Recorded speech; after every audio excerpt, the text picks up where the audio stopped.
ഒരു കാറ്റായി മഴയായി കിളിവാതിലിൽ വന്നു ചാരേ നിന്നെ കൺപാർക്കുവാൻ.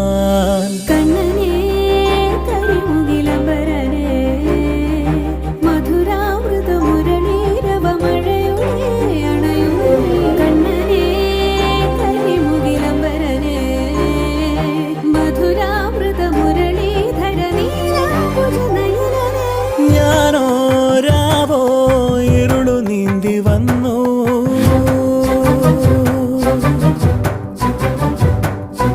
ആരും കാണാതകലെ കാത്തു നിന്നു.